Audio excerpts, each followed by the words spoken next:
You're listening to another Woodshop podcast, the okayest podcast of its type. Your hosts are Daniel Dunlap of Daniel Dunlap Woodworks, Peter Kapar of Petrie's Workshop, and Braden Boakes of Littlebug Woodworking. You can find them as well as the podcast on your favorite social media channels. Welcome to episode 263 of Another Woodshop podcast, where this week we are joined by an architect, a woodworker, and an AI handler. Originally from the very expensive Connecticut, and now the ringleader of the Philadelphia Maker Mafia. She has honed her design skills she has honed her design skills to a masterful level on everything from Greek sculptures, bespoke furniture, and even such wonders of the world as the Omaha Zoo. Please help me welcome one of the few people that truly knows what AI is capable of, Mary Tsai from Kodamari Designs. Oh my gosh. I've never been described as an AI handler. I don't know how I feel about that, but you release the Kraken one bite at a time, one tentacle at a time. Henry Dorley Zoo, number one. Henry Dorley Zoo, number one. True. That is true. Henry Dorley Zoo is excellent. Confirmed. And you designed the otter exhibit there, right?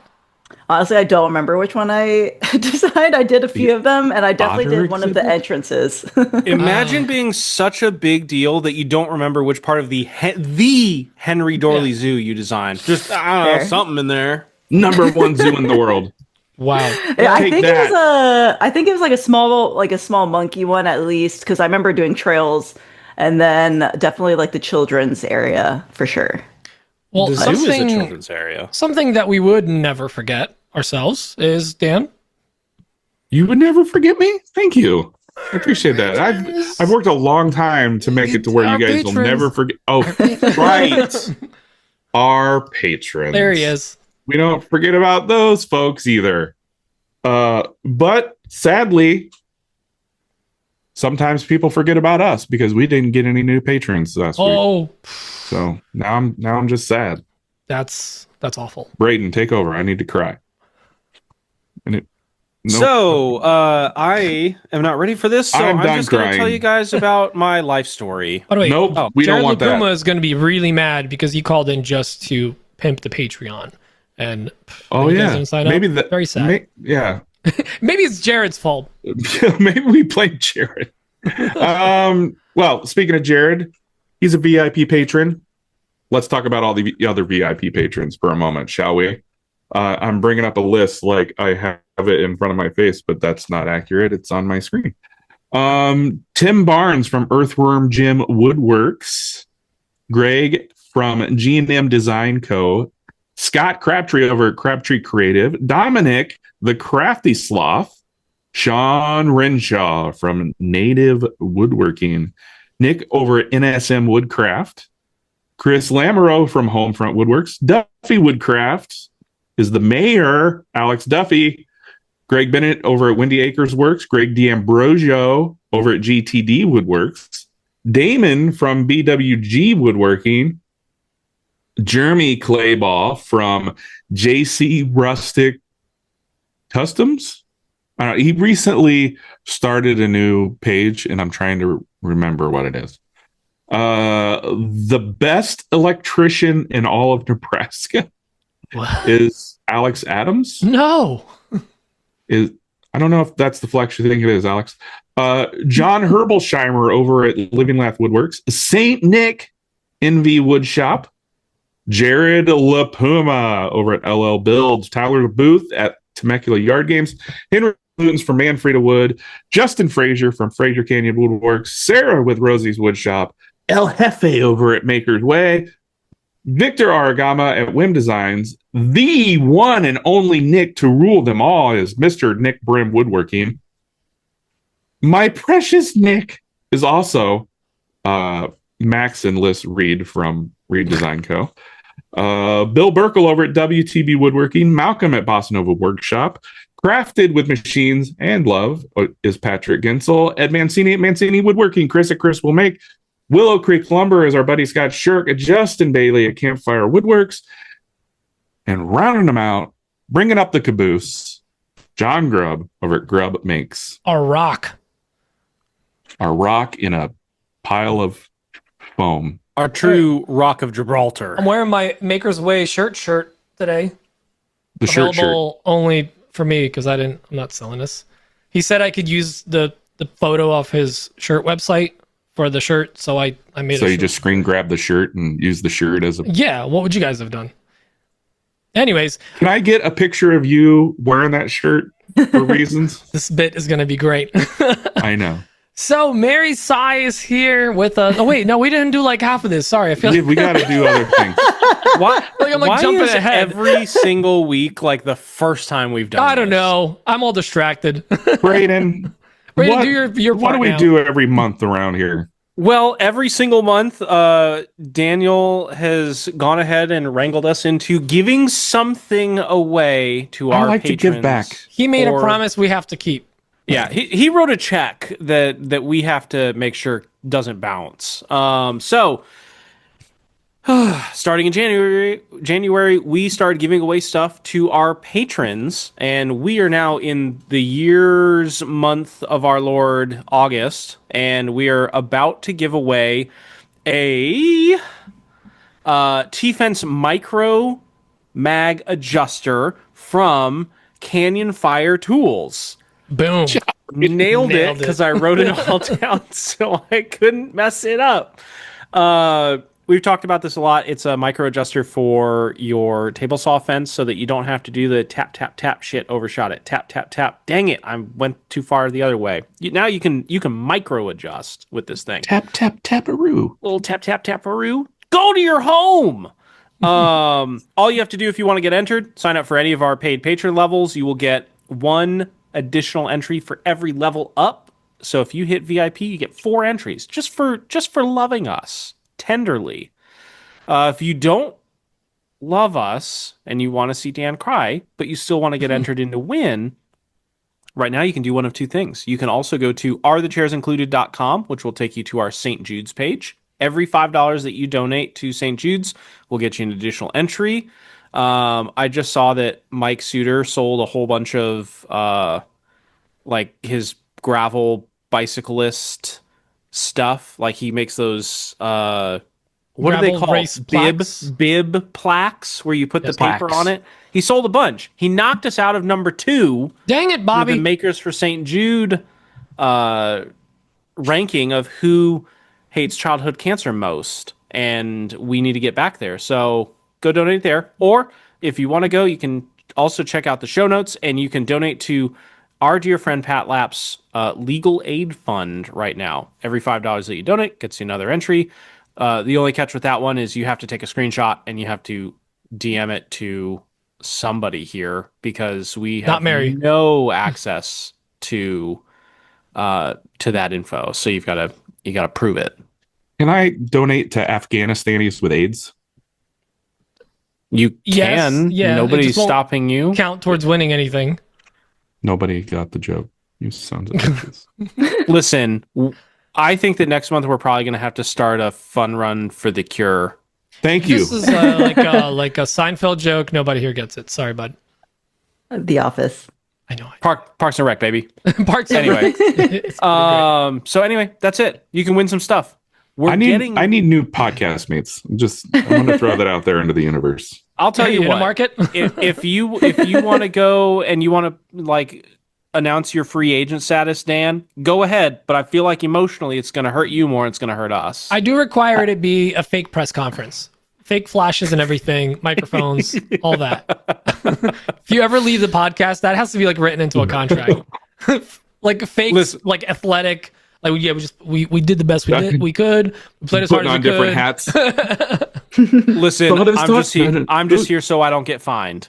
But anyway, yeah, that's it. You can win some stuff. I think it's going to get really interesting towards the end of the year because we've been stashing away some stuff in our Santa sacks. Can I You say mean that? we're gonna have a telethon again? I think we're going to do another telethon where we basically just berate our listeners into donating to St. Jude's. That's the way to do it. Hey, it worked really, it really worked well. last The last year time really it worked well. The way we did it. And the kids win. That's the end. right. Yeah. Anyway, Love it. Well, The other people that help support us, aside from our patrons, is our wonderful sponsors. One of them is Jace over at Airweights. He designed a awesome work hold down system for your CNC. It's most prominently seen on a lot of people's 150s these days, but this will work for any machine. And here's the best part. He actually just came out with some shorties, some really small ones at 12 by 12, 16 by 16, which are getting into the work holding space on people's workbenches now. It's starting to migrate from just a CNC. So, there's been a couple of vacuum-esque hold down systems out there. Not all of them are great. Festal had an awesome one. They stopped selling it. So now there's another one, another big player in the game, and that is Airweights. And they're making some really cool stuff. You're able to hold down your material with a pretty small, pretty quiet, kind of one of those California Air style compressors that's super, super quiet. And if you run a compressor in reverse, it runs as a vacuum pump. Yeah, it's science, everyone. And basically the way it works is it's not so much that it's sucking the material down, it's removing the air and allowing the atmosphere to crush it into the bed. It's about, I think it's 15 pounds per square inch of the atmospheric pressure. That's science, guys. That means that thing ain't moving, okay? So go pick something up for yourself. They're running a sale right now. And then on top of that, you can use code AWP for a little extra there, I believe. Or maybe not. Maybe it's the same amount. Maybe you enter it and it's more. 10%. It works. 10%. Boom. I there checked you go. It. 10%. So, but add or subtract. I'm not gonna. You're gonna have to find out. You're gonna have to find out. I need to add an addendum to the last time we talked about this sponsor. I did mention that you could put it in your children's bed and probably keep them in bed longer. Their lawyers reached out and said, no, don't do that. The children's have lawyers? No. The children are lawyers. Oh. Don't put the vacuum system in your children's bed to keep them in bed longer. Man. Not a good idea. All the lawyers out there, it's just all AI. It now, works so, like, too the kids well. Are lawyers too. I get it. Too well. I get it. And the other sponsor is one of our favorite events of all time, Maker Camp, baby. It's coming up in just this many days. I might enter a number 42 here. days. So yeah, thank you, Dan. Dan, you've got a timer somewhere, right? I do. I do. So it's just a little over a month. It's going to be 10 days after Taylor Swift's new album drops. So that's pretty exciting, God, right? Stop. Dan, you didn't care about Taylor Swift last year. Shut up. Anyways, Maker Camp's one of the most fun events. You're able to go hang out with like-minded people, tons of makers, everything from sewists, seamstresses, sewists. They're just going, so? And then, blacksmithies and woodworkers. Blacksmiths. Flab slatteners, all those people. So anyone that is a maker... I heard Mary Tsai is going to be there. Mary Tsai is She did tell us. really thinking about going. You wanna meet Mary Tsai in person? Come to Maker Camp. Yeah, she's definitely going to be there. Yeah, this is news to me. We will print out baby photos of Mary Tsai, and you guys can get them signed by Mary herself. I will be hiding from everyone. Oh, it's a fun game. You just have to find her, and then you win a signed baby photo. There you go. But in all seriousness, Maker Camp's one of the most fun events that we go to. It's a great hang. Listen, it's a campground in the middle of the Catskills with terrible cell service, a decent food at the field kitchen, and what really makes it incredible is the company. No other event do I feel like there is that level of family togetherness and like hanging out, big hugs, and even when the weather's bad, everyone just hangs out under the pavilion or hides under one of the tents. It's just a grand old time. We have a blast. I always try to take a couple of classes. If you get the Silver Pass, which we're giving away two of, you can win two. Well, you can win one ticket of the two for Maker Camp, and that's the Silver Pass. It comes with a camping spot, so you can camp there with your tent or your RV. That's covered, and you're covered for all 3 days, or actually it's like 4 or 5 days of entry, because it's technically Thursday through Monday is the unofficial. Monday and Thursday are the unofficial days, but Friday, Saturday, Sunday is where the main event is happening. And not to be confused with the main event, which is a different Maker thing that happened last month. But it's a great hang. We have a great time, and you can do hands-on with these classes. You can learn welding. You can learn sewing, you can learn blacksmithing. So it's really, really awesome to check out. So make sure to join us this October, and we'll see you guys there. So at some point, we are going to choose a super secret code phrase, and we're going to say it in the middle of this podcast, and you guys will have to email it to Dan.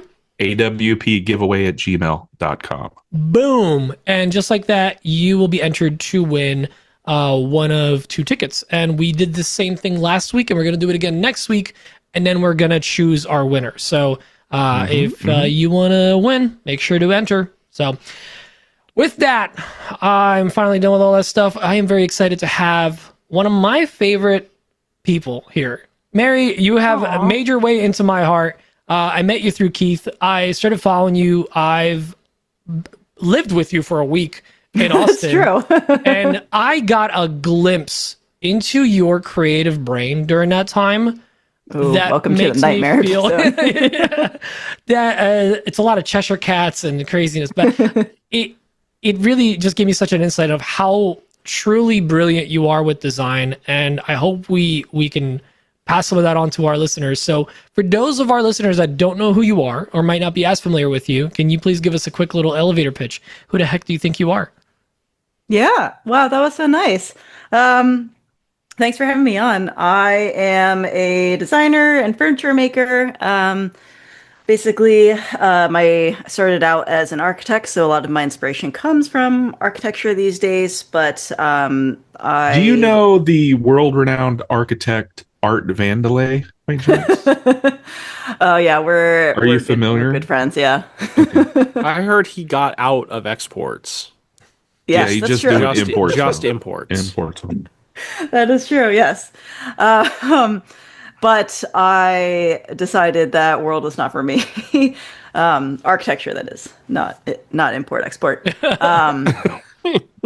But yeah, I decided to switch careers after designing zoos and aquariums for a couple of years, and then now work in tech as a designer. And I work in, I guess most people probably know, I work at Adobe and work on like their AI stuff there. Yeah. Is that so, like the Indian tents made out of clay? Is that what, like in the? Isn't that like No, Adobe, it's like roots and adobo? stuff? No, it's the stuff you put on chicken, Dan. Adobo. Well, you're really underselling it. What, the Wait, chicken talking about thing? the No, no, no. instrument? Yes, An oboe? Yeah, please, all white people out there, buy adobo. It's delicious. Put on your chicken, for love's sake. But no, Mary, you're not just like working at Adobe. You're one of the design leads that handles the AI team. Like you're one of the people that's actually rolling out all the awesome features that. You're the person I go to when I have a bone to pick. I got lots of those people in my DMs. Like, hey, could you help me with this? Email those to Daniel Dunlap. You can reach me, Daniel Dunlap at adobe.com.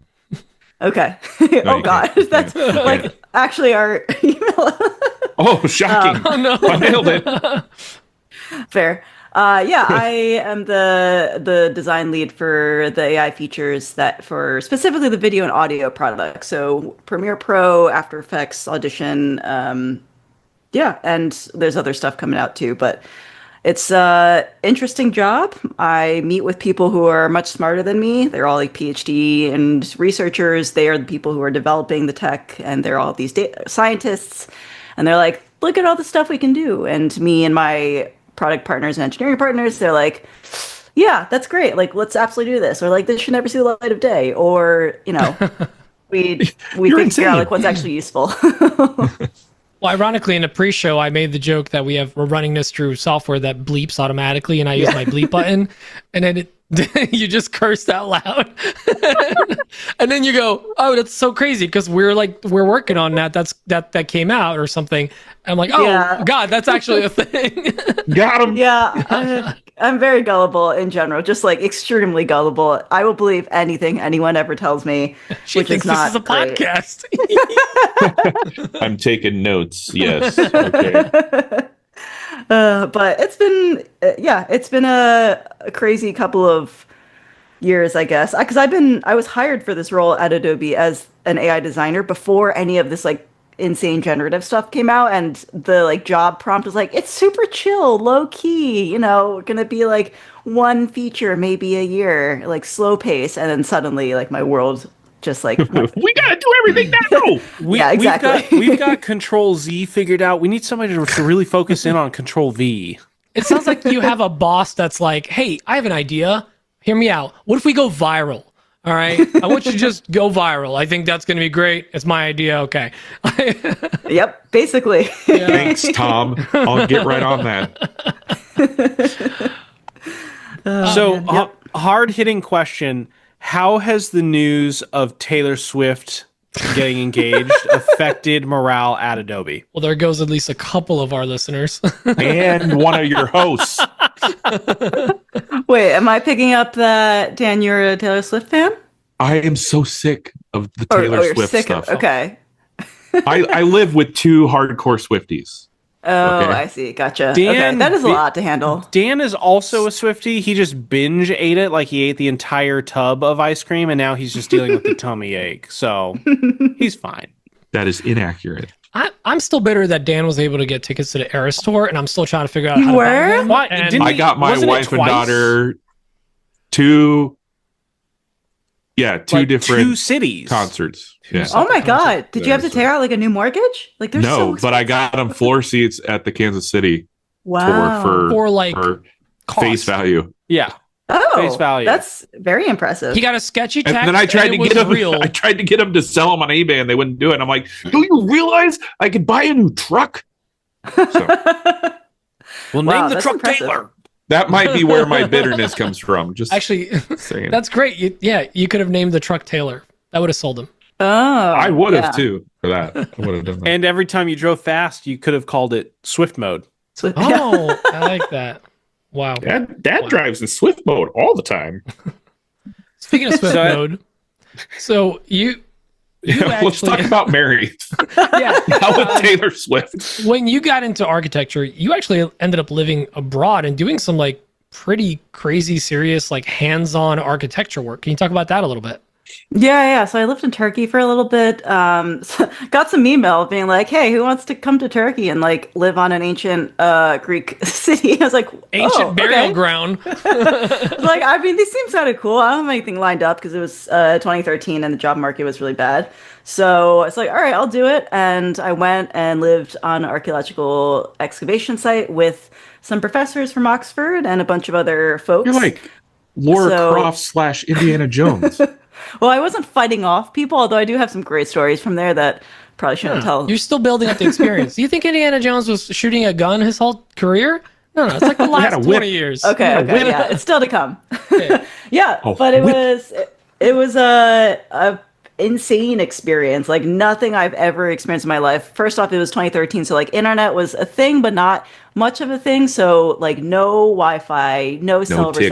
TikTok. It's just like hanging out and partying late at night on with like a bunch of your friends in the ancient ruins and like the Milky Way's above you because you're like 4 hours from any major city. It was absolutely insane. But I I'm mean, so I was jealous. just like walking on top, like they're very not safe about things. Like I was just walking on top of these ancient structures that are like 40 feet up in the air. And I OSHA was made America surveying. soft. That's all I'm going to say. Yeah, listen, like- they've made it this long. It's not like they were going to crumble then, you know. Yeah, Right. that is a good point. But it was like I was carrying like this like tens of $1,000s surveying like equipment on my back, and they're like, make sure you don't fall. Also, like there's a hornet's nest up there. Just like Surveying careful. equipment, is that like a note and a pen and saying, "Hey, would you mind? Can I talk to you for a minute about our Lord and Savior?" That type of survey, or Are you up to date on your car's warranty? Yeah. that- So how many Basically. people do live in this home? Yeah, but it's a crazy experience. I loved it, and I am still really good friends with a lot of the archaeologists who I went there that's with. awesome. I do want to just point out 2013, the internet wasn't new. SoundCloud was launched in 2013, which basically kickstarted like 30 million rap careers. So Yeah. That's fair. Okay, I I'm guess one a of 'em. better clarification is my addiction to the internet was not as solid. the addiction, like you got the first hit. Well, here's Got the it. thing. Right, Turkey right. just got internet there. So, Yeah, exactly. they're behind on the times. Ham, on the other hand, The radio? Ham radio? So you go from seemingly a pretty wacky thing to do, just go to Turkey and work on archaeological digs. Then you're like, what's weirder? What can I do after that? What did you end up doing after that, Mary? So I came back and I was like, I should probably work and be an architect for a while. So I was applying to different jobs, and the one that I ended up taking was designing zoos and aquariums, which was a whole other experience that I had not expected. But it was so fun. Like, I got to hang out with a bunch of exotic animals behind the scene, as designing their like exhibits and holding cells, and I guess we don't call it holding pens. Detainment center. Their prisons. See, this must be where the survey equipment came in. What would you like in your prison, animal? Well, I say that, and that might be like a Freudian slip, because we often spec'd fixtures that were used in prisons. Because, for example, like chimps and gorillas, they have fingers and they like to mess around with things. So everything had to be completely tamper-proof. And like the locks and all the lighting fixtures, everything had to be like prison fixtures, basically. Because they have opposable thumbs and a past. R.I.P. R.I.P. Harambe. R.I.P. Oh, Harambe! Wow, that was the moment that we split off the sacred timeline. Nothing will convince me otherwise. What was the coolest exhibit you had to work on? The coolest one was probably the last one I did. It was in San probably Francisco. Pimp My Ride.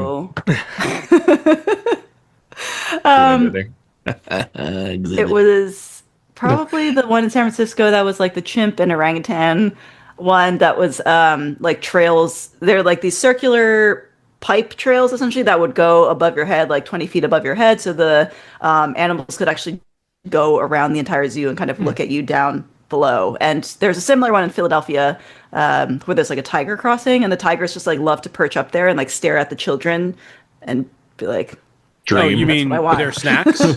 yes.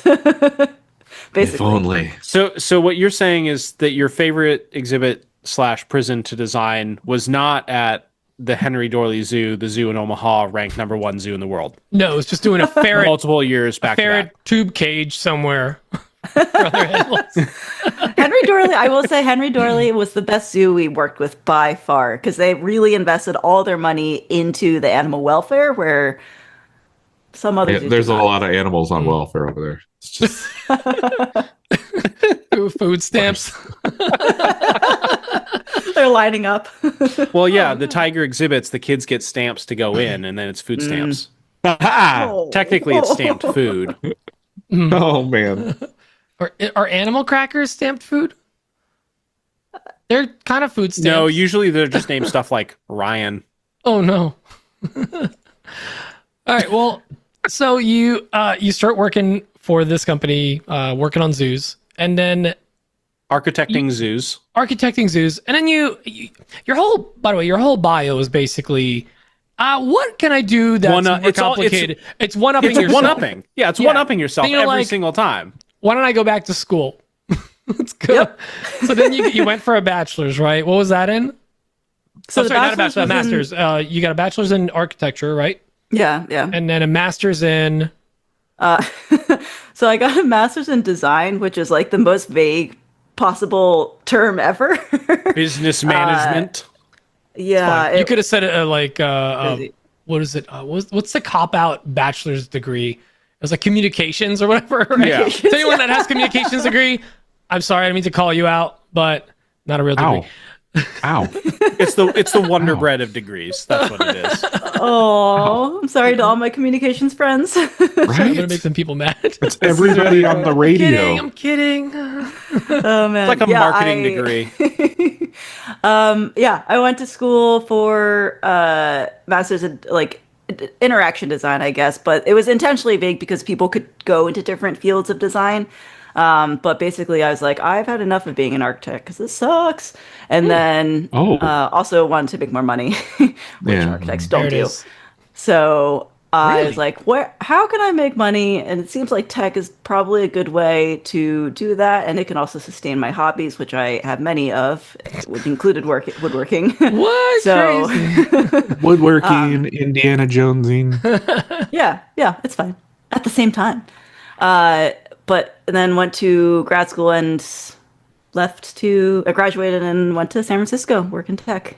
So when did you get into woodworking, speaking of your hobbies? It was mostly inspired, I think, probably, I'm trying to think back, probably in college, because we had to make a lot of models in architecture. Like, we were always making little tiny scale buildings. Centers for ants. Yes, basically. Which you still do in your videos. You actually inspired me to build a miniature model for my my woodbending class. So yeah, that's something that I like always encourage people to do, because I think it's, one, really cute, and two, the client always loves it if you give it to them, and three, also really nice for conceptualizing if something will work. So yeah, I think I got into woodworking then, and then my brother bought me a few classes to take at like the local Philadelphia woodworking school here or something. And then in the master's program for design, there's like a furniture design class, and this like it's always an old guy who's like, yeah, let me teach you things. And it's like, okay, I'll like, let me apprentice under you. Let me just like learn and soak in all of your knowledge that you have. So that was basically it. And after that, I was like hooked. And you mentioned That's how it classes in goes. Philly. When you guys moved from Connecticut, you and your family moved to Philly, and that's where you've been based out of for a while, kind of, while traveling. So my everywhere else. parents, yeah, I grew up in Lancaster, Pennsylvania, actually, just where the Amish are. Heard the butter's great. Yes. And then I moved to Philly for school, for college, and then I stayed there for a very long time. And I'm back now. So did you take your woodworking classes at the Philadelphia School of Furniture, which is run by a guy named Philadelphia? I see yeah. what he did there. It took me a second. Because Austin and this, you get it. It's the worst. I hate it. You have to be there. Oh, God. So, all right, you took these classes, and like, when did Kodamari Designs come out? Like, when did you decide, like, hey, I want to start making furniture? And was it like, I want to make money, or I want to just be creative? No, I've never wanted to make money because, well, it's nice to do it, but I try not to have that be a driver because I don't think it will be as fun for me personally. I like having a day job and a hobby that balance each other out, and one can fund the other one as well. So I think I started Kodamari Design after I graduated, I think, when I moved to San Francisco, and I started teaching woodworking as well. And I was like, I got an apartment that I got to fill up with furniture. So may as well start doing stuff. There it is. Found it. It's like It's like the Where's Waldo of I got into furniture building.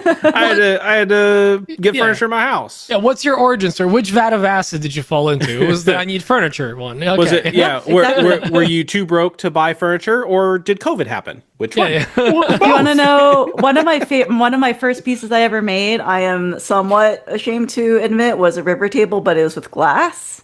So Ooh. I'm saying Was the not glass in as- one piece? Or did you try and pour glass? That would be cool. molten glass. Oh, no. I'm just thinking like chunks of broken glass and then epoxy. I see. Like, this is dangerous. River tables get a lot of crap because a lot of people do a lot of them. If you've never done one, I think go for it. It's a good learning cool. experience. Yeah, they're so cool. It might not last forever, but still I cool. think they're cool. I mean, the plastic will last forever. Oh. But I mean, you think about river tables, and anybody that's never not in furniture design, the second they walk in, they're like, That's true. that's a cool ass table. It's like, once you see 1,000 of them, this old it's not thing? that interesting. But, there's a lot of stuff that we probably all write off as man, 100%. that's played out. Like, imagine seeing shiplap for the first time. Tell me more. What's I remember that day. I about shipped my pants. I don't know. I still like shiplap. I know that's the old trend, but What farmhouse about epoxy. Dunlap? It'll come back Epoxy. around though. How do you feel about Dunlap, though? Also a fan, yeah. What but in about small doses. epoxy river shiplap? Oh my God. Slow down, Okay. cowboy. epoxyrivershiplap.com. Oh, God. There you Oh go. my God. So, like, I mean, I've seen a little bit of your design process. When you showed up for this class, you had like 20, if not more, sketches already done. Can you talk about a creative process? Like do you just have like hundreds of pages of potential designs, or do you kind of like see something and then you just run with it and you want to like refine it to be the way you would build it? Like, what's your process like? I think probably the former. If you look at my iPad, it is just pages of sketches, and most of the sketches are not nice. They're like scribbles, but you can see the progression usually of like ones that I'm starting to like, and then they get more and more refined, and then I do like a rendering and then 3D model it. But yeah, usually, honestly, even if I don't know what I want or what I'm designing, I will just take a pen to the iPad and just start like drawing anything, any lines, anything like abstract squiggles. Like I don't know if you guys remember the console table that Jason from Bourbon Moth and I, along with like the team, built at the Rubio event last year. He asked me to design a console table, and that result was literally just me like scribbling on my iPad up and down. It's like, oh, this could be cool, because I don't know. There's certain shapes that just like catch my eye, and I like to play with negative and positive space a lot. So like, I don't know how to like articulate it very well, but it's just like a lot of scribbling and a lot of drawing, and then something comes from that.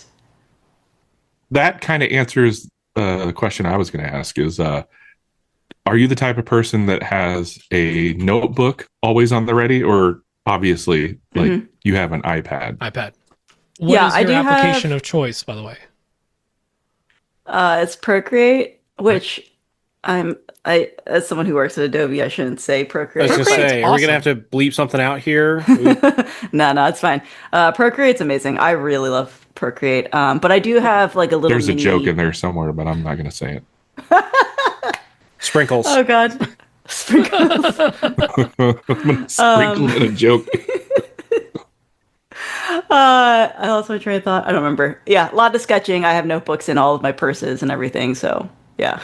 Okay, so both. As a former Indiana Jones, are they purses or are they satchels? Ooh, that's a great question. This is a satchel. Indiana Jones carries one. Yeah, definitely satchels for sure. Yeah. Okay, I can respect that. So, at what point in all of your scribbling did you end up on the cover of a magazine? How did that? Oh my God. How did that happen? I legitimately, so I was on the cover of what's it called? Furniture. So Furniture and cabinet making. Yeah, furniture and cabinet making. Furniture GQ. I got an email from them, and I literally was like, "What is this, spam?" And then immediately put it in the trash. And then like I think it was the next day or like 2 days later. Nice try, losers. I texted Sean. I was like, "Wait, is this a real thing?" And he's like, "Yeah, that's like a real like magazine." I was like, "Oh shit, okay." I like dug it out of my trash can. Yeah, but she printed it out and threw it in a physical trash. I know this is fake. That'll show them. Oh, jeez. Yeah, I don't know. I mean, they somehow found me, which is crazy because I don't have that many followers, and it was nice to see that. And my parents have never been so proud of me, and that's saying a lot as someone who has Asian parents. Yeah, how did they feel about you not being a doctor or a lawyer? I know. Well, my brother's a lawyer, so he made up for that. Oh, there you go. Yeah. Why aren't you like your brother? Yep. I mean, I'd say you're pretty damn successful. Your resume speaks for itself. Shoot. I mean, like we were all looking at it earlier, and we're like, we don't do enough. Yeah, I was going to say, so what is the next step, and how long do you think it'll be before you get into like NASA or space travel or something like that? Like, I mean, that's just kind of what we're going. We've got the past, be super we've got cool. the future, we've got tech. Editor-in-chief of Space Woodworking Magazine. Wait, space woodworking would be so fun. Oh my gosh. Actually, fun fact, I did turn down an internship at JPL. After Okay, now you're just No kicking big us while we're deal. down. Okay. But- Settle down. But it's because they wanted like 3D modelers, and I didn't want to do 3D modeling. But my next step, actually, I'm going to be teaching at my undergrad, so I'm going to become a professor, which I'm super excited about. And I didn't have enough on our plate. I'm so So, excited. Sorry, Professor.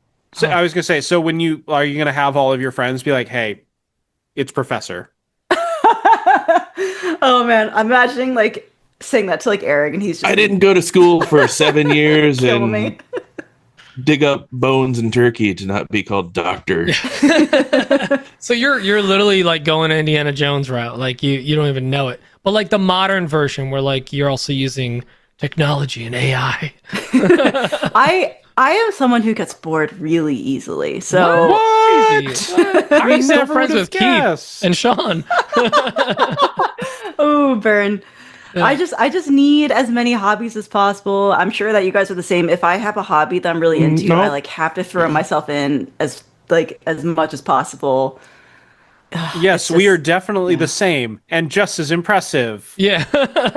By the way, I'm gonna jump back to Dan. I think Space Woodworking Magazine is our code phrase this week.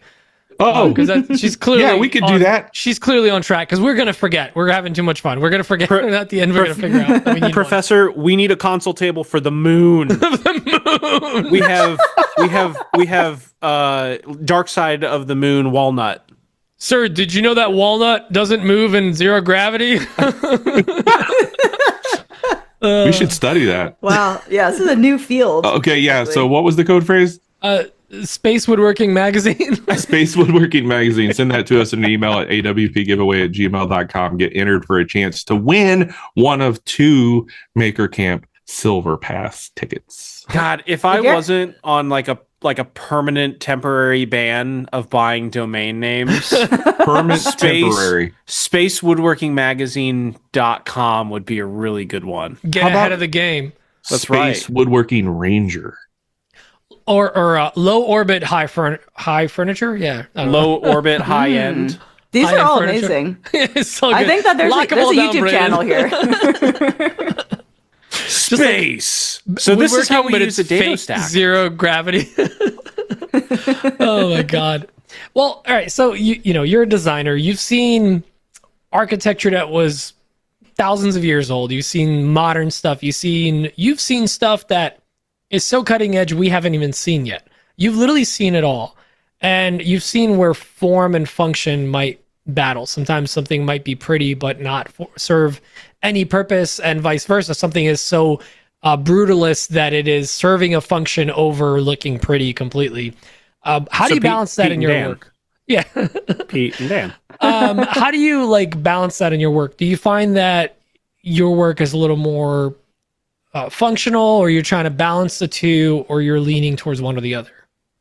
I try to balance the two. However, I think that because I am not, well, it depends, I guess, if I'm building for a client or not. But for the most part, I think if there's room to play, I will say to embrace that. Like in my last piece there, I did like a bookshelf that was kind of curved with some glass in the back. And I remember like I got some comments. Was it on Reddit? It was probably Reddit. They're always kind of... They're mean. The worst. It's the worst. Yeah, so I remember there was the like communications degree of comment. website. Am I right? Oh god. Like for the most part they've been pretty nice, but there's always like 1 or 2 comments, and I remember one of them being like, oh, that like space up in the top left is like really hard to access, like that's wasted space. I was like, that's where I hide my cables. So like I can think of a way to use it. And then I appreciated actually that there are some people who came to my defense. It's like, listen, it's a beautiful object. Like if the point of the furniture is to be functional, which it is, that checks the box, but it also happens to kind of play around with form and like aesthetics. And I think that if you want to embrace that, just do it. Like who the hell is going to care, honestly? Also, listen up, Reddit. Short King. If you were a little taller, it'd be a little more accessible. Also, it doesn't really matter because like what's behind that part you can't see. It's clearly just Hobbit books. The whole top shelf is Hobbit books. It's just all Hobbit books. And one of them's chocolate. Which is ironic that they'd be on the top shelf because hobbits. True. They can't reach. Well, it's a pretty short shelf. They're low center of gravity type people. It's a short king is Hobbit. It's same thing basically. True. So can we talk about your one of your other hobbies? Where Your hobbits? your hobbits hobby?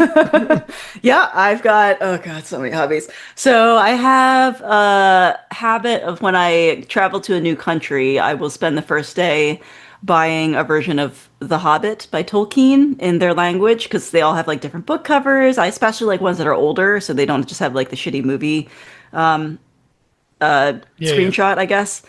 But I probably have I just packed them up actually. I probably have like 25 of them right now. When I went to Scotland and England and London, I really went wild because they've got a bunch there. So Old boys. And you get them in the language of the region, right? yes. Yep. What language should exactly. they speak in London? Londonese. Londonese. Okay. They speak Peaky Blinder. So do you have a copy of Space Hobbit? Ooh. Not yet. Space Hobbit's also great. The round doors are just hatches. Actually, that Wait, kinda Space works. Hobbit would be a great username. Oh my god, I love that. Space The Dutch translation is called Die Hobbit. Dear Hobbit. Die Hobbit. So, you, obviously, you've seen the ancient stuff, you've seen the modern stuff. How heavily do you rely on AI and modern, really truly modern technology in your designs, or do you find yourself still kind of moving that pencil back and forth until you find a curve you like? Oh man, it's like a little hypocritical being the AI lead. I don't use AI in my design process. What? Because I like to, well, I mean, occasionally I will try it out, but most often I'm inspired to make a piece by something that I see in real life. And that's often building sculpture or like something that I encounter. What if you're inspired by a piece that was made by AI? Does that mean that you are then inspired by AI? In Or are you Perception. inspired by the piece? I don't know. I mean, I would absolutely be inspired by some AI stuff. I'm sure that will happen and might have happened already. I can't remember. But I don't know the answer to that. I don't know if it's inspired by AI. I feel like it's inspired by whatever the AI was trained on. We have it on good authority that Keith Johnson is actually just AI. Yeah, Like, that's true. I've never as a actually met him. person. Yeah, it's when just Pete and AI. I went to the class, it was just like a hologram. I mean, Yeah. Keith is a perfect example of how you find an AI design, or he generated it. He put in some prompts, got a shelf, and then we really started looking at it, and half the joinery doesn't make sense, and then there's other parts that just overlap. Space joinery. It's space joinery. It's all space joinery, and the proportions aren't right, and they wouldn't look exactly how you would want them to look, or there's just no way How to you glue it say- up. Yeah. Here's the problem though, Pete. The problem is you're looking at proportions from different perspectives. It's much like Michelangelo's David. It only looks right from one perspective, and that is from the ground up. You learned that today from Paul in a group chat, and I still haven't looked it up. I don't know. So apparently, just take this with a grain of salt. This came from Paul from 11/16 Woodworks. Is that what it is? Yeah. 11 seconds. Yeah, or 11 I something. just saw seconds, it. know. I The just saw redhead- it in person. So apparently, if But from you what look at angle? it head on at the height, head to head, it looks funny because it was carved with the perspective Oh, of you yes. looking up at it. So it is true. Okay. Damn it. I hate that Paul taught me something. Ew, it feels dirty. Ugh. Yes, that is correct. I remember hearing that on some tour guide when Some we walked NPR past it. tour. Actually, currently, Justin from my God, Campfire Woodworks is currently in Italy, and he's doing all the things. He did the classic, the Leaning Tower of Pisa. It's falling. Aw. Oh, Yeah, I was just there like a month ago, and I saw the David. It was hot as fuck. What the? I mean, the he David is statue? chiseled Yeah. out of. He is chiseled out of He marble. is quite literally so- rock hard.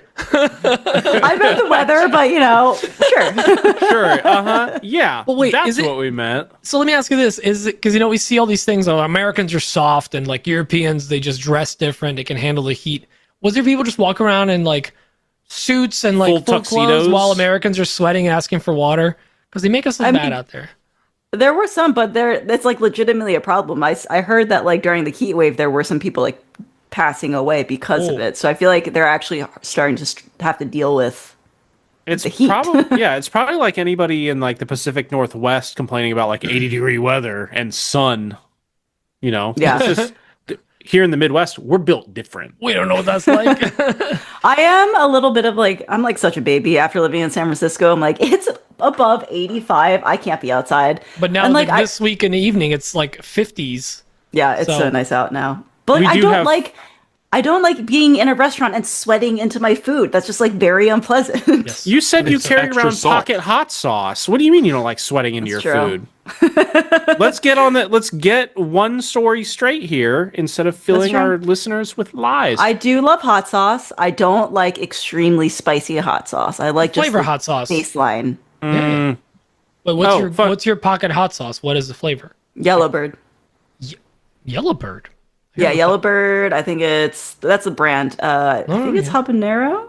Just looked it up. It's mayo. I just carry a pocket full. I just carry a pocket full of Taco Bell sauces.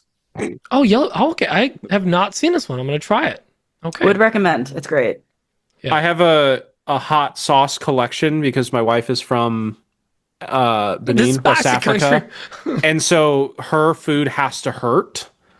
And so I haven't developed a tolerance, but I've developed an appreciation for the pain, and so now my insides have just always hurt for the last 11 years.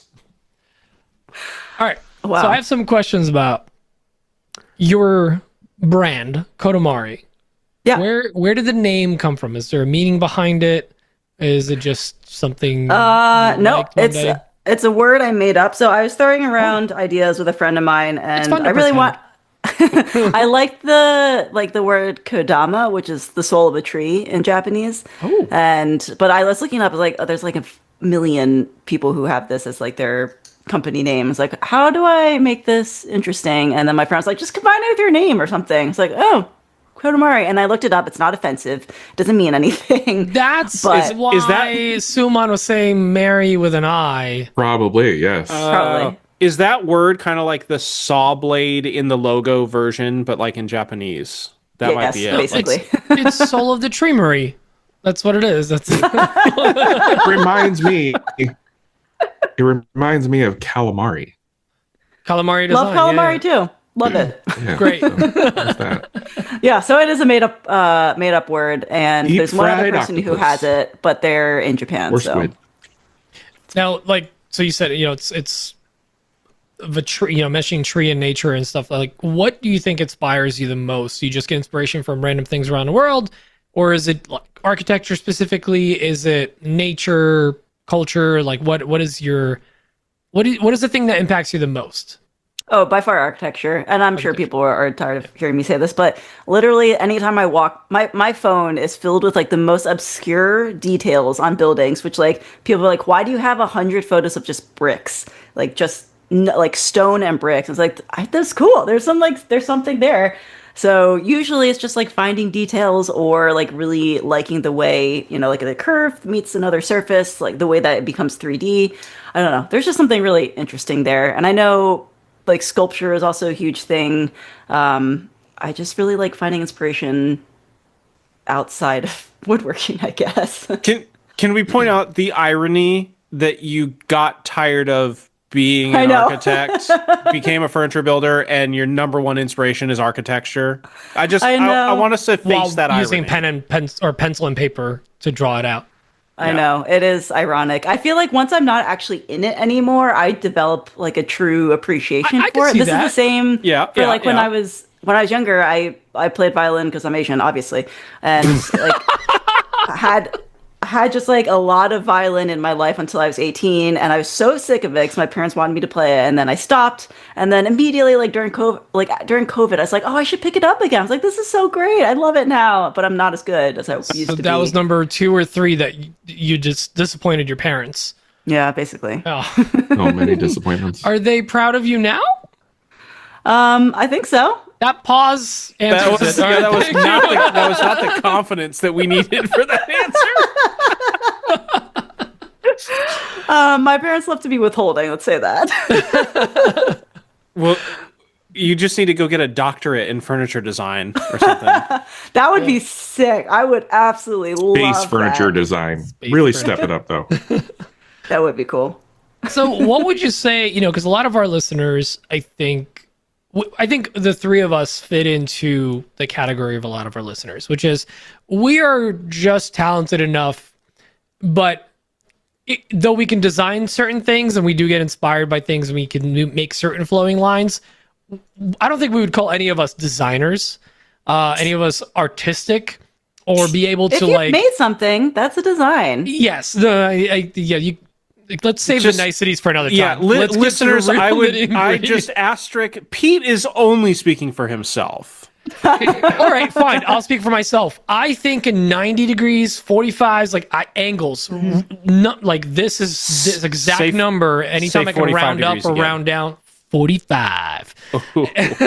And like I think in very mathematical, very CAD style concepts, like I don't think in flowing lines. If I draw two lines and they need to be mirrored and they don't look the same, I just rip up that page. Like, what would you say to somebody that maybe is trying to get into design, wants to be more artistic, has never really drawn anything aside from, coloring when they were little, like me? What would you say to me, to Scribbles. Inspire them to get on your level with design? One thing I've noticed is that people tend to design things for the technical ability that they have. And that is something that I really don't do. So I don't know if I can make a piece before I design it. I figure out what my ideal design is, and then afterwards I'm like, I don't know how to make this, but I'll figure it out or something. So I don't that's something I've noticed, that people are like, oh, it has to be 90 degrees or 45 because that's what I know how to do. So don't let yourself be restricted by that. And also, one thing I always say is look outside of woodworking, because if you're in woodworking, you're always going to see fairly similar stuff. So sculpture is a huge thing. Sculpture is, the medium of stone, or honestly any kind of other sculpture. I feel like there's lessons you can learn from there and take inspiration from.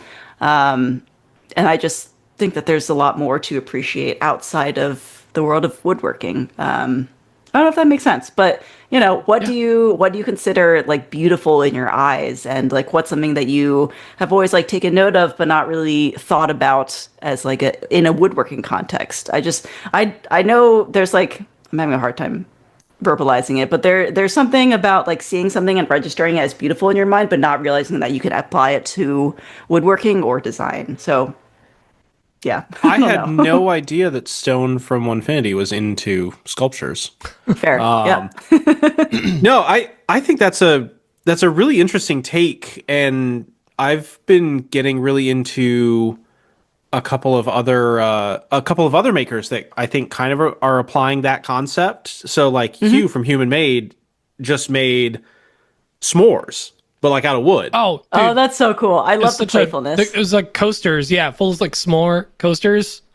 Yes. So I want to make those into little side tables for outside around the fire pit. Okay, you're going to hear from my lawyer.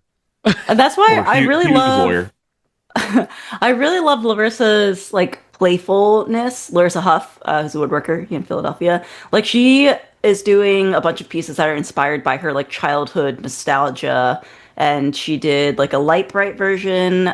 She's done things just crafting wood or out of made boxes that look like juice boxes, and just stuff from your childhood. I feel like there's just so much more fun and play in it, and it makes it so much more enjoyable to create.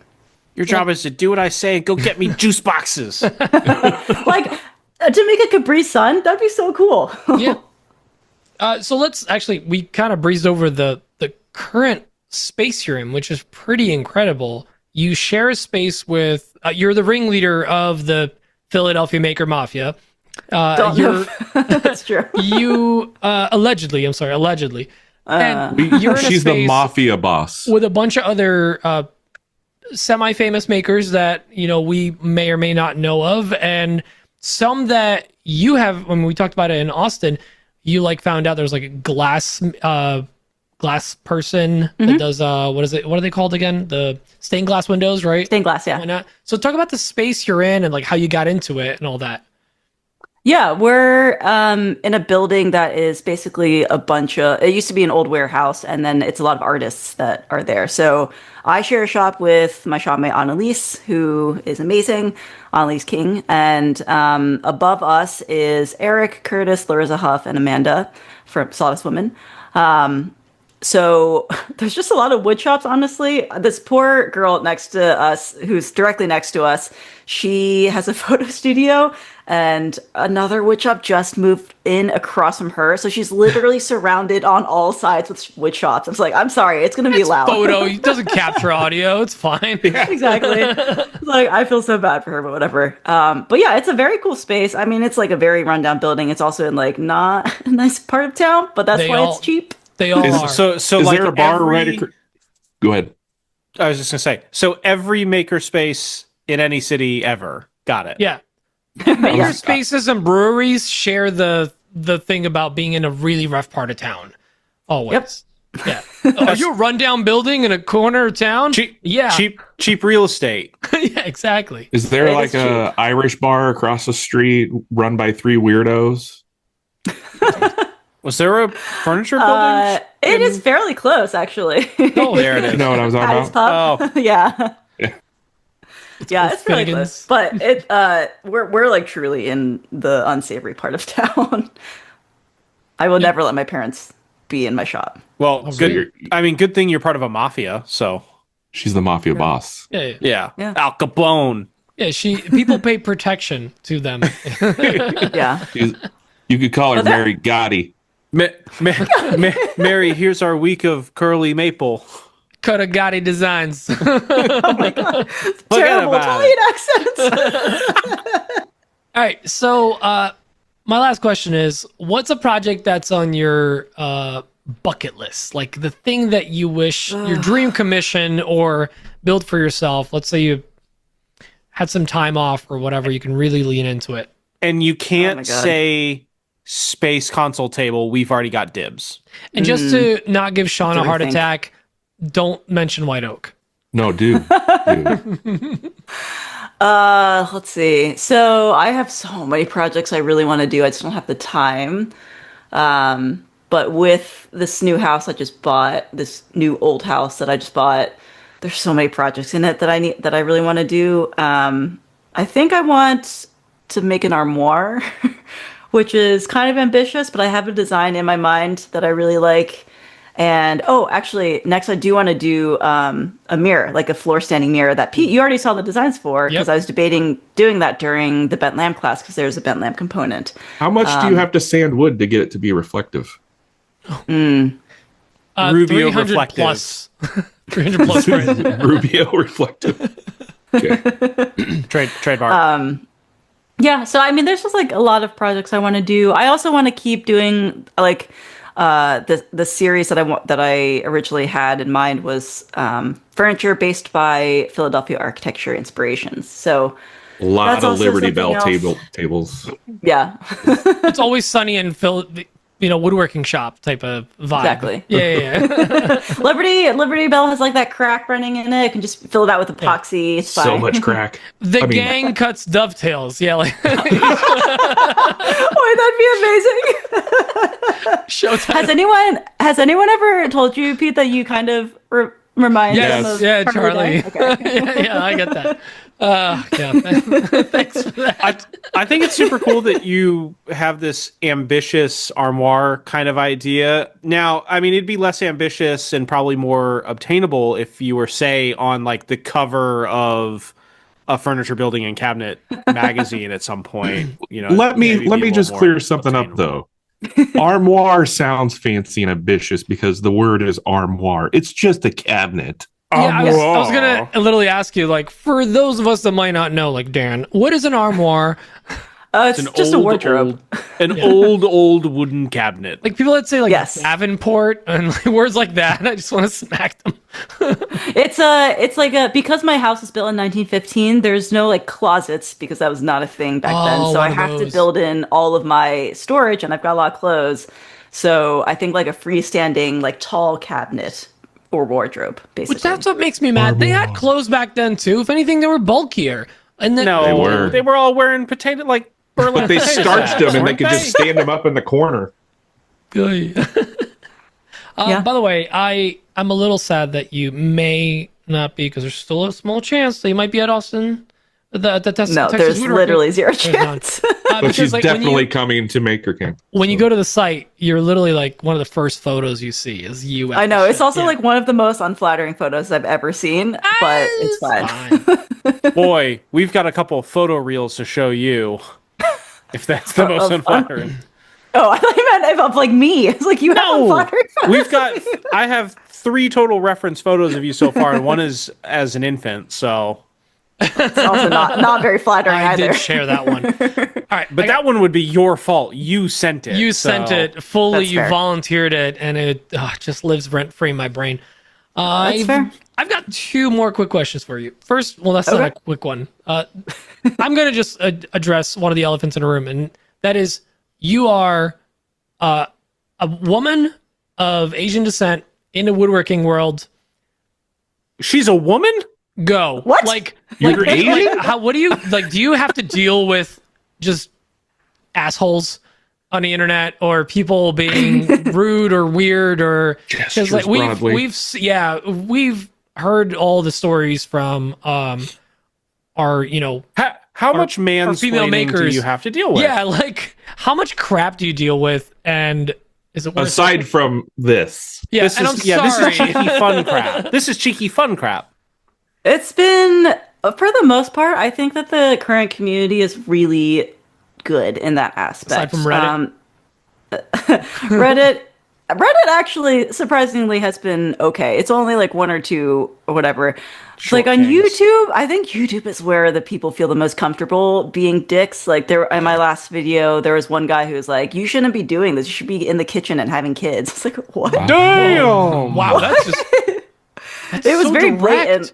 I know, it was so direct that I like couldn't help but laugh. I was like, this is so insane. Like, Question, so follow-up blunt. question. Did you leave said comment? Is it still No, there? I deleted it. Ah, Yeah, but it was. Sorry, go ahead. I was just gonna say we've been known to just pile on and make people feel bad in comment I know. sections. send those to us. We'll handle them. You're always looking for hobbies. We have some choice words and phrases that we're really good at using. So Well, it'll make it on Maker News, and that shop will be heavily impacted with sales possibly that week. Yeah, take that. Yeah, exactly. So, I mean, overall, it's not too bad. I think that the like current community is starting to be really supportive. You know what's not the best is I'm dealing with a Podcasts. lot of contractors and subcontractors with this new house, and that is rough. I had a you fun get a lot. Is your husband around? every single one. Really? I'll tell you That's what. me, yeah. Do you need traditional or spray foam insulation in this new home? Those old 1915 houses, they're drafty. Probably, yeah. I know a guy. Hey, she doesn't need that. She's got lead insulation. I did have a funny story where this guy dropped off an AC unit, and he dropped it off on a forklift because it's fairly large. And he looks at me and he's like, "You ain't got a man in the house to lift that?" And let me tell you, Damn. I have never felt as much power in my body as I did in that second of lifting that AC unit in front of him. Did you I just feel like stare this is at like him, lock eyes with him as you were doing it? Just give him like the Basically. head tilt and be like, bitch. This is like an like asshole. a scenario where a mom lifts the car off their like Yeah. dying child. I could have lifted like 5 AC units in that second. I was like, you know what? But fun story. So there's a contractor who was like kind of aloof, and then I was geeking out about an impact driver that I got that's like hydraulic, so it's quiet. And I was like, oh, check out this new DeWalt like impact driver. It's super quiet, like really fun. And then he was like, oh, you like use this a lot? And then discovered I'm a woodworker, and now we broke the barrier, and he texts me LOL at the end of his texts, whereas before it's just one word answers. So now we're friends he's now. adding the exclamation point, so you know that we're still friends. Yeah. Minor leak in your basement. LOL.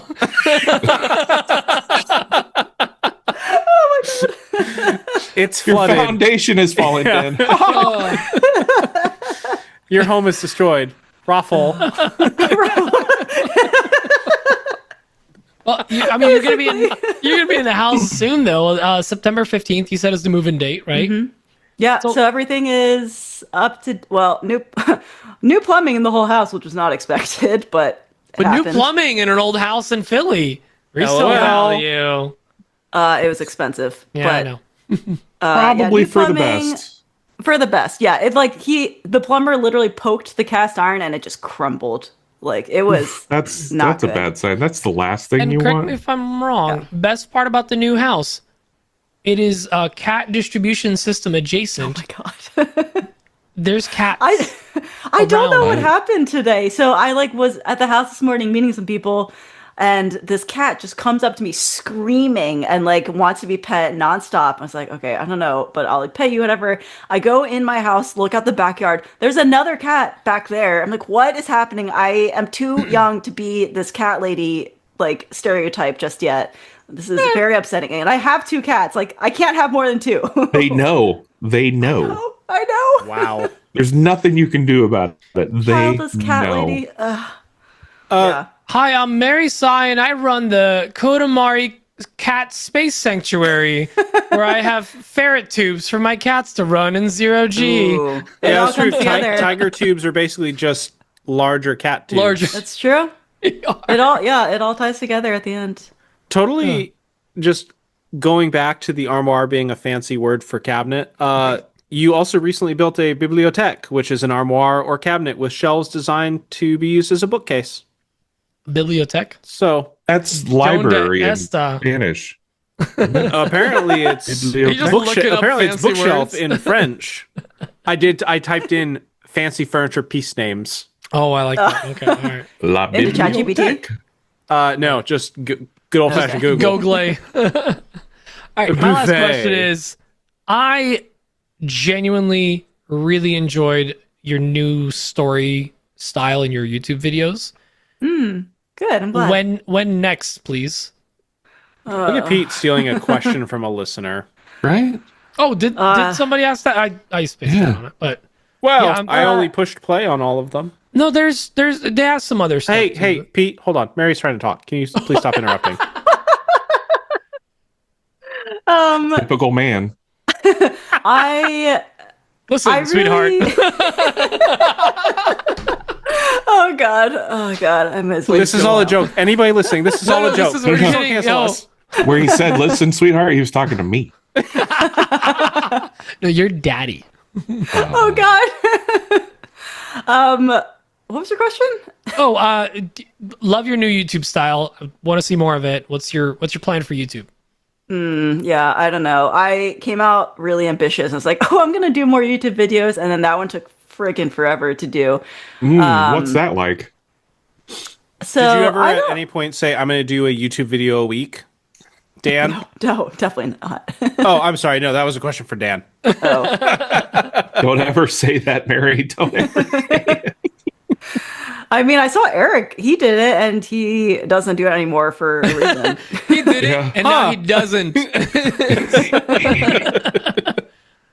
I don't have anything specific planned. It's just timing. It's so hard to find time, and I am considering doing one that's not woodworking. Actually, I have a transom that needs a stained glass panel, and I'm going to be making a stained glass transom Oh, panel. that's maker Oh, adjacent. okay, That's fine. that's fine. So Yeah. I might be doing that.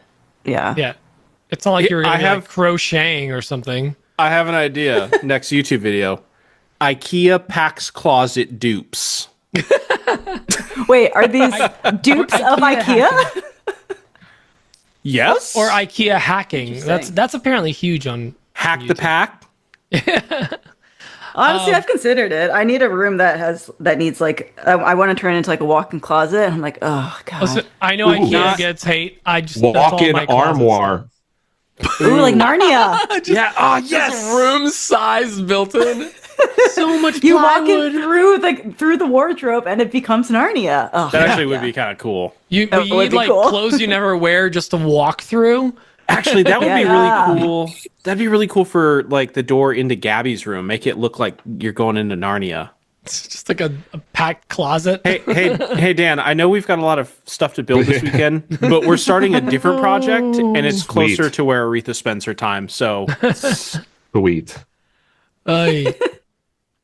All right. Well, We have any other questions, or should we jump into some I don't know. listener Pete, questions? do you want to steal any more?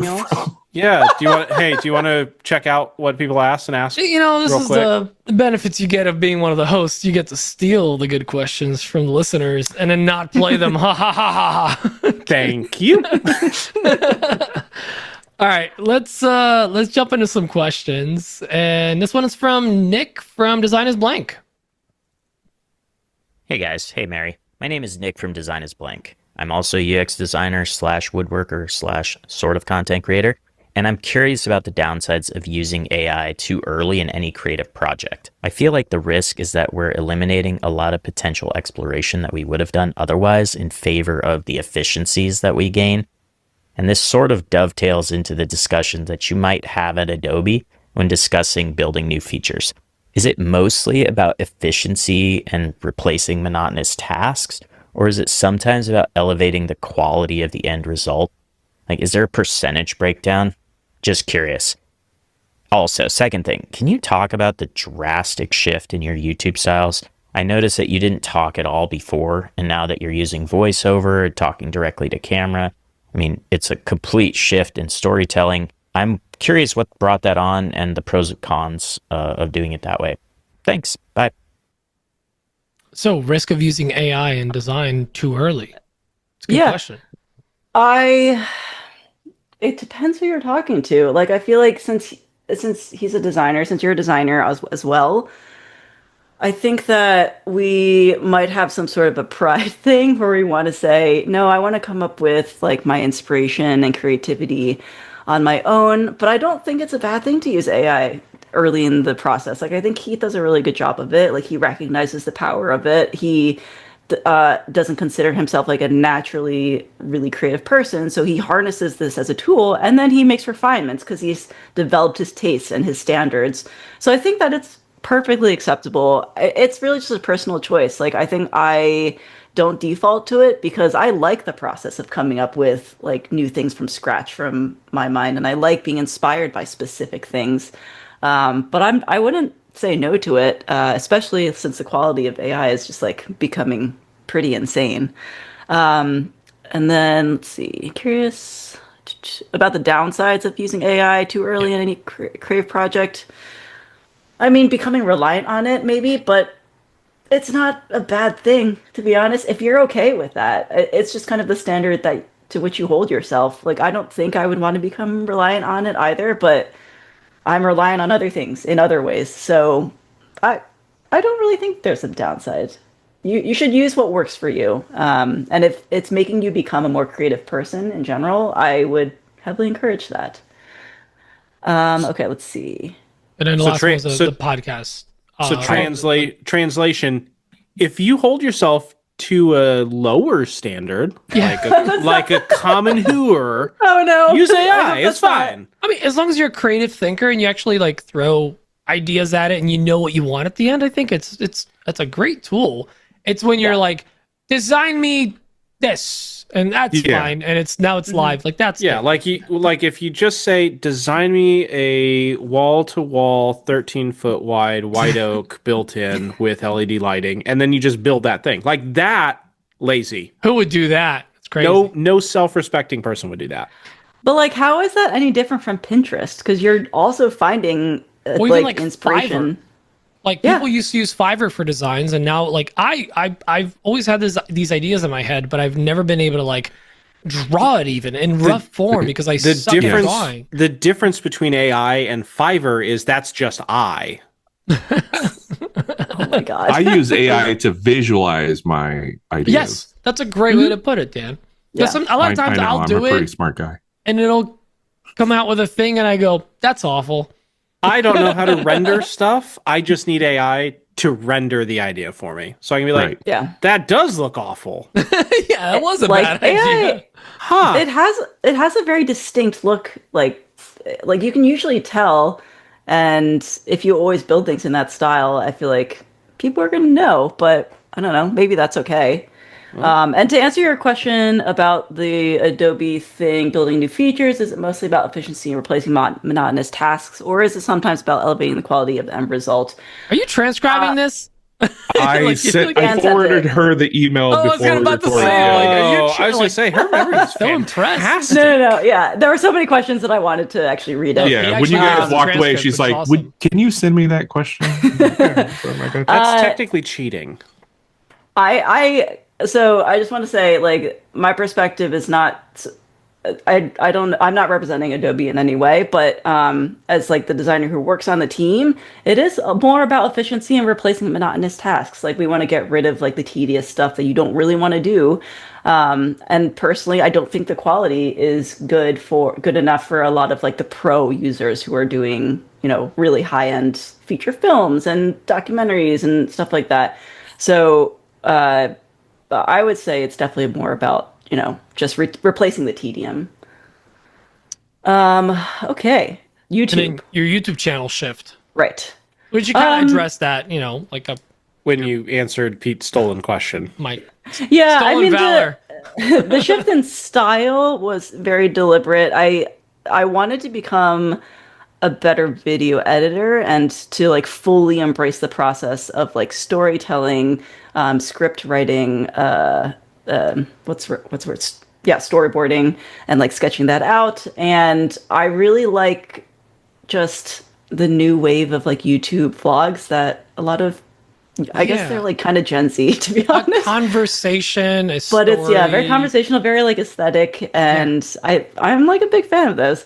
So I wanted to try it out. Huge downside is that it takes so long. It takes forever, and like the number of times I have to like reshoot 5-second thing, super annoying. Also, I live in Philadelphia, and it's constantly me trying to like film myself in the city and then scurrying, like sprinting back to the camera, hoping that no one has stolen it, and it's always very awkward. It's just like, a lot of the bloopers are me just like scurrying back. I think you should do like an end of the video like reel Blooper, of yeah. you just running back to the camera. Shit. It's always me with like a very panicked look on my face, like, please don't have it be stolen. Or you should spring load, like attach the camera to you so that you get like the God. funny, somebody grabs it and runs and then It's like, do you guys ever remember in the Goonies when Data has that like spring loaded like Yes. punching bag? Yeah. I should have that with a camera. Oh, that'd be so cool. Or the springy teeth. Yes, exactly. or they get home and they realize you were never recording. It's just a fake camera full of candy or something. Just punk them. That too. Just punk them out. But yeah, I mean, there's like a shift. I don't know if it's like that different, but I would say it's just much more deliberate. Before, I just set up the camera and filmed, and I was like, whatever, I'll just throw this together. But now there's like much more of a deliberate storytelling aspect in it. It Well, went I hope we see from more of it. they'll take the slop they get to You're gonna get this and you gonna like it. now we're going a little upscale, a little je ne sais quoi. We're gonna armoire this video up. That's right. We're gonna give them a little credenza action. Ooh, good one. Yeah, nice. Well, my thinking on it was like, I barely have time for a lot of stuff like woodworking, video editing. If I'm going to be like really spending Space travel. if I'm really going to be spending my time on like video editing, I should make it enjoyable for me. And that's what made it enjoyable for me, as opposed to just like throwing stuff together. You know what makes video editing enjoyable for me? I know what he's gonna say, I bet. Not video editing. Yeah. There it is. Super Outsourcing. enjoyable. Yep, I get that. I get that for sure. All right, and then we're just gonna squeeze in one more question. It's from Chris from Homefront. AI in custom woodworking. AI is starting to generate 3D models, toolpaths, and even predictive cut lists. How do you see AI changing custom woodworking and client collaboration over the next few years? Chris from Homefront Woodworks. Client collaboration. Energy drink is great. paid for the whole collaboration, but you only needed the edge. Fun fact: I've never had an energy drink ever. Why? What? There's something. No, that's fine. That's you're normal. Brayden, I also you stop haven't- talking now. I also haven't had an energy drink in the last 20 minutes. How many are on your desk right now? How many cans are on your desk? Well, technically, if we're just going with energy That's already- drinks, yeah, that's- it's one. If we're going caffeinated beverage of any kind, How many Diet Cokes? Or I've had Pepsis? 5 this evening. Oh my god. So, anyways, AI and Oh my God. and furniture design. My heart is built different, Wow. and Yeah. not in a good way. What was the question again? So- Sorry. Yeah, where did energy drinks even come from? It was his tone. So basically, like, how is AI going to impact every part of like the woodworker process? Meaning from like design to, because now you can get, even with the new software for bas reliefs on the CNC, you can throw in a photo and it'll do a 3D carve for you. It'll tell you exactly what to do. It can do more than just bass. It can do all kinds of things. The trout. Yes. There you go.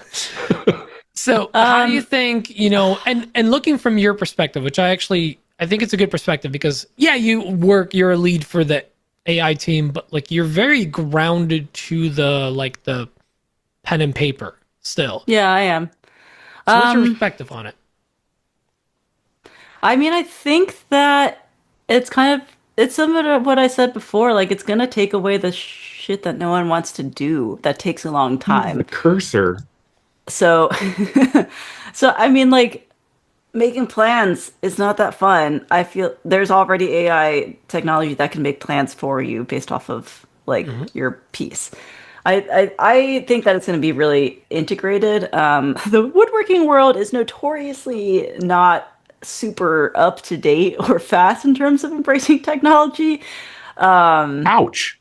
There I'll are have some you know that I exceptions, just but- got a gateway computer. Go to any woodworking guild meeting of any region, and I have a battery-powered hammer now, though. True. Boom. As long as there's like those people who are like CNC is not woodworking, or like the people who are like really, old school traditional is better. Let me just say it for you. Boomers. I will. boom, boom. You said it, not me. I will digitally. I'll happily say it. I will digitally and emotionally strike anyone that says CNC is not woodworking. It's one of my favorite pastimes, finding those people on the internet. Not the CNCing. Yeah, Or not woodworking. the CNC. Yeah, The hunting people down. The striking part. Yeah, Britain's become an online assassin for that stuff. Hitman for hire. Yeah, I mean, I think that it's going to change the industry slowly, to be honest. But it's inevitable. I think that people are going to start using it, especially those who are not super familiar with like all of these technologies that they have to learn. If it saves them time, they're going to learn it and they're going to use it. That's something I would happily pay for, so I don't have to learn more softwares. Like if it's to a good enough quality and standard, yeah, I will happily use that. So are you saying that AI is similar to Thanos in the fact that it is inevitable and will likely at some point kill half or all of us? Snap its fingers. Yeah. Yeah. Oh. Well, here's the thing. Like, I you mean, don't need to use AI just to help you design stuff. Look at what Pete uses it for. It's running his business. He doesn't Friendship. do jack anymore. So Yeah. here's the thing. I will say this. So a couple weeks ago, I started a thing where basically I got an idea of like turning a ChatGPT chat into, or a custom GPT into your assistant, but not just like an assistant, like telling it what to do. No, like an administrative assistant for like a CFO or whatever. Like tell me what I need next. Like what's on my schedule? What do I have to do next? What is the highest priority item? So I had this whole thing written out. Basically, I threw into ChatGPT like, hey, give me this prompt for a custom GPT. And I wanted to be basically, I wanted a body double. I wanted someone to hold me accountable, do check-ins with me, and be just as on top of my business as I would be. And it did something today. After I've been like curating it for like a week or 2 or 3 now, it did something today that I was not expecting. I had canceled like weekly or daily check-ins because I was like, all right, I can't, this is actually a bad time. I'll figure out a better time for it. I had it open and it just popped up and checked in on me. And I was like, I thought we canceled daily check-ins. Was this a daily check-in or is this just an impromptu one? No, this was just an impromptu one. Figured I'd check in with you throughout the day, see if there's anything else you got done with your list, and I can remind you of what to do next. And I go, it asked me like if it wants me to stop, and I'm like, no, do it. It's Skynet, seriously. But I was like, wait, like this is great because I've asked it multiple times for reminders. And here's the thing: none of what I mentioned is woodworking related or direct client relations. it's someone body doubling and helping you stay accountable. People use it for exercise to stay healthy, because let's be real, a lot of us work jobs, then we get in a shop, we fall behind in eating healthy, staying fit, and all that stuff. And it's nice to have an extra set of hands, even if it's digital. So it's not all about just rendering or, creating digital photos or designs for you. Sometimes you just need a sounding board. Like, is this stupid? A little piece of advice, if I may. If it pops up and says, Pete, how are we, though? How's our relationship? Then you might want to get worried. Is Emma in the room? I'm going to really miss Pete when ChatGPT integrates him into the Matrix battery pack. I will be integrated. You're going to be a battery. So just saying, okay. All right. I am of the I agree 100%. I'm actually of the opinion, and this might be kind of scary, but I'm of the opinion that like all softwares and apps are just going to become irrelevant, because why would you not just create and vibe code your own version? There was someone who vibe coded a version of Premiere, like their own video editor, and I was like, yeah, just customize it to the things that you need. Wait, why would you ever use another software? You can, yeah. I was playing around with it, writing the HTML apps for things I wanted. I vibe code. That was incredible. Yeah, I vibe code like websites and designs when prototyping things at work. What's a vibe code? You wouldn't get it because you don't have the vibe, Dan. I was gonna say, yeah, I'm very interested in getting a half understanding of this technology so that I can just absolutely run wild with it. So YOLO it. Vibe me what you're talking about. So what is a vibe code? Quickly. So vibe coding, which I hate the term, to be honest, but basically you write what you want and then it creates the code for you. And the code that I do is like, it creates like the websites and the prototypes so that it's like actually clickable. It's actually doing things as opposed to just like screens that you see, like mock-ups. Yeah. So like you can actually start creating software however you want just by putting it into a prompt of exactly what you envision. Yeah.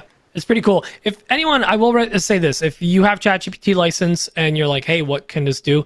Watch the ChatGPT 5 release from OpenAI.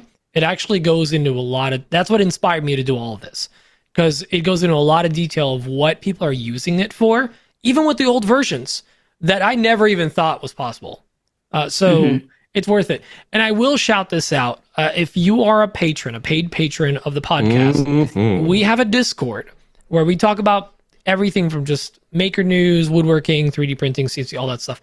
But all this started an AI, we call it AI exploitation.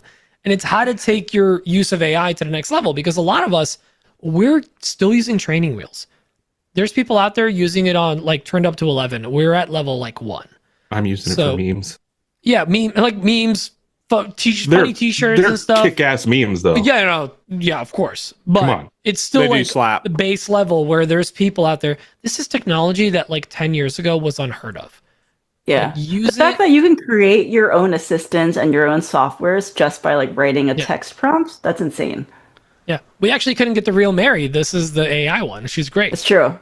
Yes. This is the real Mary would never subject herself to this. Come on. Well, I don't want to keep you. Sorry, I don't want to keep you too long, but if you have more to talk about, please. No, I was just going to say, for the folks who do want to really start getting into AI is so good at analyzing data. Use it to analyze your data and give you the top insights or anything. That is what it was originally meant for. So exactly what Pete is doing, basically. And the reason I'm bringing up the Discord too is because some people I gave them what I did, and some people ran with it and did things I didn't even consider. Yeah, you gave the entire prompt that you put the whole prompt I did and what it gave me back, and people, which is more than just 3 sentences. It's paragraphs. People went rogue with it and set up automations and stuff like that. I was like, I didn't even know this was a thing. Okay, this is awesome. So you don't know what you don't know. It's one of those things, I'd say. Well, I feel bad because I literally just copied and pasted your thing, and it just it's really work. Helping you with your Teacher's Workshop business. It just didn't. Yeah, it worked really, really well with that. Think of how many domain names you could buy. Stop. Brayden's chat GPT went, should I call you Pete now? Or I have an addiction, and that's not how you handle my addiction to buying domain names. That's gambler. one of his addictions. That's one of my problems. Where do you go to vibe code? What is the Google term I need to put in to start learning about this? There's different like softwares that do it. You can use ChatGPT. Basically, I think that's probably the most common one. There's like one specifically for like UX designers that I use, like Cursor and Lovable. But if you just Google like vibe coding software for whatever you want to make for dummies. Because I definitely typed a prompt into the first thing I found on Google, and it's been processing for like 120 seconds so far, and I'm a little scared that I gave it my social security number. Something to think about, like when it codes apps for you, whether it's HTML, JSON, whatever it is, it needs to be hosted somewhere. Mm-hmm. So the preview you see in ChatGPT and other applications is there. You need to take that code and you need to put it on a website, like GoDaddy, like GoFather, or on your own. Like I have this Synology NAS, and I was actually fighting with it like all night one night, trying to get the hosting to work, but it wouldn't let me go to the like my IP address / this app. I was like having trouble with it, but the app was running. I just couldn't reach it via the web because I wanted to be able to reach it from anywhere and just check in on it. So. Again, you have to host it somewhere. There's more than that. But then guess who you can ask how to do it? Chachi. Vibecoding.com.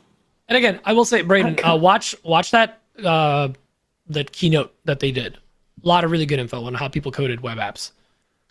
I'm just going to keep clicking things on the internet and giving my personal information to them. And one of them will give me something, and the other will be a sponsored add-on. Don't do what I did yesterday. Just don't.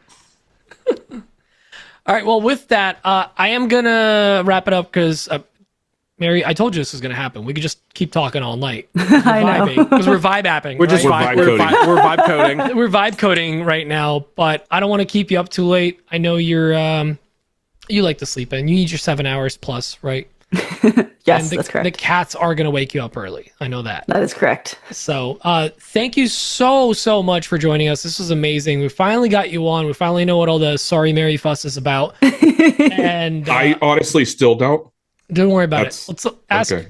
I'll tell you. Ask your mother. Anyways, so thank you for joining us. It was amazing to have you. It was really good insight. Where can everyone find you? Yeah, I guess on Instagram, Kodamari Design, which is KODAMARI Design. And then I also got YouTube by the same name, which I don't update that often, but every so often I will put a video up. So yeah. Right on. Looking forward to the next video. And you can meet her in person at Maker Camp. She will most definitely probably be there at Maker Camp. And if not, you'll see her at Workbench Con. Ooh. Too soon? I heard that somebody is vibe coding a new Workbench Con. Actually, on the internet. There's probably a very good chance that she's going to be at the Midwest Woodworking. 1 year anniversary in October. It's like wait, at what? Oh, Bill Burkle is having his 1 year anniversary. WTB. Oh, end of October. Is that right? Yeah, end of October. So yes, I will probably be there. So we'll see you guys there at that one. And then also probably next year at the Midwest Maker Meetup. Nebraska, beautiful that time of the year. You can't go wrong. Not 10 minutes from the Henry Dorley Zoo. Yep. Ooh. Which makes it a double tax write-off. Mm-hmm. Yeah, would love to see how those have held up. Do that. They're holding up fine. I haven't heard of any tigers eating children or anything. So good. They would hide that. R.I.P. Harambe. All good. All right, well, guys, thanks so much for joining us. If we didn't play your voicemail or question this week, we're going to do probably an all questions episode next week because we got a bunch of them that have stacked up. And make sure to go check out this episode. And the one next week is your last chance to enter to win the ticket to Maker Camp, one of the 2 tickets. So make sure to listen to that. And stay tuned to Instagram. We might be doing a little post where you can maybe get an extra entry. I just dropped that on you guys. You just found that out. Don't forget about the secret code phrase this week, which was Exactly. Yeah, go. It's back in the show. You're gonna have to rewind. Go. What go was get it? It's something about a space and magazine furniture and magazines. I don't know. Send that to us in an email. At AWP Space Giveaway. Woodworking and Furniture Magazine or cabinet making something. You got to go find words. it. If you put in this nonsense that we're saying, it won't count. Here, Yeah. I'm gonna make it really easy for you guys. It was in a part where we were interviewing Mary. So Oh yeah. roughly an hour, 20 minutes of this hour, Somewhere 40 minute in there. podcast. AWPgiveaway@gmail.com. There you go. Send it over there. So thank you so much for joining us, and we'll see y'all next week. Love y'all. Bye, bye, bye, bye, bye. Bye. Bye. Bye. Bye. Bye. Bye. Bye. Bye. Bye. Bye. Love you long time. Bye.